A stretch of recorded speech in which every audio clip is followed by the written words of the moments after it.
Airbnb is 100% dead. It's a bust. We're getting out of the game. Just kidding, people, just kidding. I'm just so sick and tired of seeing these quote unquote influencers and people get on the internet are calling the death of the end of the short-term rental world. People, it is not dead. And I'm gonna go over the anticipated September 2023 matrix or performance matrix data that just came out. And as always, if you wanna know where I get this information from, this data comes from AirDNA, Key Data, and PriceLab. Now, I'm not sponsored by any of them, but I use their services because I believe their information is the most accurate, especially when you take and you look at all three data points, or all three companies and the data points they provide. You can come to a very good and accurate analysis and conclusion as to where the health and the status of the short-term rental industry or where it's at, right? I'm going to quickly give you a glance of some of the key performance matrix that came out, and then I'll touch a little bit in specific, some stuff that's local, but keep in mind that this information is about the US market and it's nationwide. Let me begin by the first performance matrix that I always look at. It's going to be RevPAR. Again, RevPAR, for those of you that don't know, RevPAR is the revenue that is produced by a specific unit. A little different than the average daily rent. RevPAR is a matrix that I like to look at, and all these numbers that I'm about to give you are going to be year over year, although I'm going to repeat that. So RevPAR has increased by 1.4% year over year. Available listings. Now, this number for me was a surprise because it's a big number. In the US, we have 1.56 million available listings as of September 2023. That's a big number. There's a big increase in that year over year, and that increase is 14.5%. Mind-blowing to me how many more listings we have today. Now, that's going to play into some of the revenue that we're going to talk about and why some of you guys are struggling, but that's a big number. But then the next number that I'm going to talk about is demand. What is the demand for short-term rentals in the US? And the demand continues to grow year over year, and this is why Airbnb is finally profitable. The demand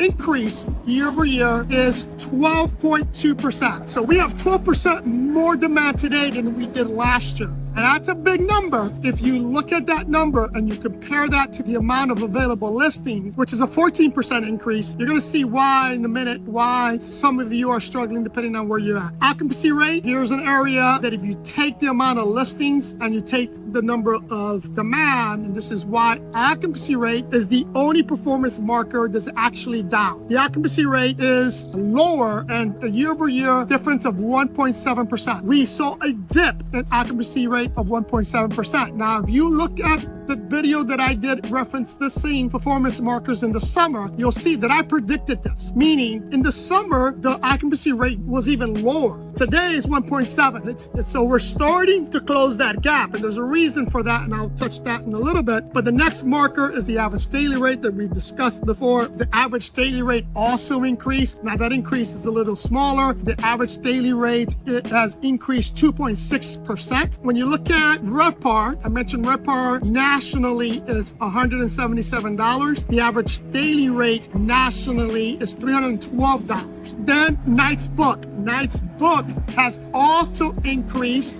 to 11.5% year over year. So now let's look at this data and let's talk about what's currently going on and why I was kind of surprised with these numbers. As you know, I have a portfolio that expands the US, South America, and Europe. And August, September, in my July video, I predicted I was going to see slow months, and I actually saw that. August, September were slow, but they were slow based on where the region was. So for example, my properties in Colombia, my properties in California outperformed what my predictions were, meaning those markets are doing much better than they were a year ago. My market in South Florida diminished. What didn't perform as well? It performed as I predicted, because I knew we were going to see a slowdown in the South Florida market, specifically the Florida market in general. I was going to see a downturn. But the reason for that is because, and I'll touch on some of this regional stuff, but the reason for that is why I think these performance markers are important and that you understand how to interpret these performance markers. So for example, I've already mentioned that we have seen a 14% increase in available listings. That means there's more listings today than there were last year, and by a lot. Specifically, if we break it down to region, in Florida, we have a 23% increase in available listings. So we have 23% more listings in Florida. Our Repar, although it went up, it only went up by 1.4%, and our occupancy decreased. And the reason these numbers matter is because we have way too many short-term rentals in the market. Because we have way too many short-term rentals in the market, in order for us to get booked and be competitive and keep our occupancy rate higher, we need to reduce our pricing because the consumer has a lot more available to them. And as a result, we're seeing these numbers go down. Now, here's a couple of interesting things about the travel industry. If you're not following the market, for example, recently the Delta CEO made what I thought was an astonishing admission, and that is that they're seeing some of these numbers within airfare as we're seeing the short-term rentals, meaning we're seeing a higher demand for travel. We're seeing that airline ticket pricings have increased. But where there's a difference between the airline industry and the short-term rental industry is the amount of supplies. Again, let's talk about it. Some markets are really on the downturn, and we're going to talk about two main markets, three: New York, Hawaii, and the west coast of Florida. Those markets have taken a beating. Now, Hawaii, we know is taking a beating because of the natural disaster that recently happened there. The west coast of Florida, same thing because of the hurricane. They still haven't recovered. That market is still going to take a little bit to get back to where it was at. New York is a different story. If you're in this industry and you're not paying attention, you missed out that New York recently basically banned short-term rentals, meaning anything less than 30 days or any reservation less than 30 days is no longer viable in New York. That has killed the New York market. But guess who benefited from that?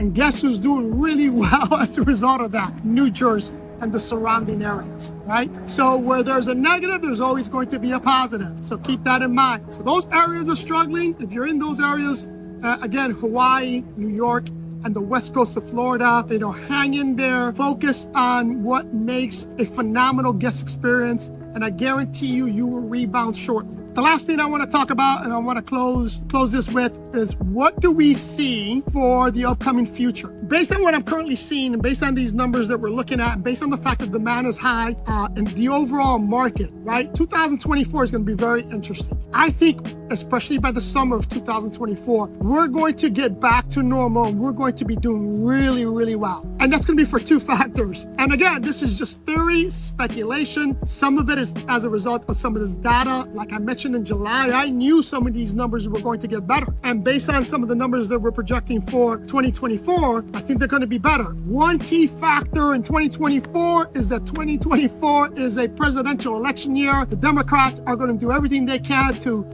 fix the real estate market, meaning the mortgage industry. I don't think we're going to see increases. In fact, the Fed's already said the rate increases are going to come down. They're going to do everything they can to fix this economy because we're in an election year. In addition to that, in 2024, you're going to see a lot less available listings on the market, especially in South Florida and some of these saturated areas like Scottsdale, Arizona. We're going to start to see some of these people bail out, especially these mom and pops and these late wannabe bandwagon investors that hop in. They're going to get out, and because we're going to see supply decrease, we'll see them, and demand's still going to be high. We're going to see these revenue numbers go back up. Hope this information was useful. If it was, hit that like button. Subscribe to this channel if you haven't subscribed. Buy me a coffee if you want to donate or if you want to have a conversation with me. I love you guys, and I'll see you in the next one.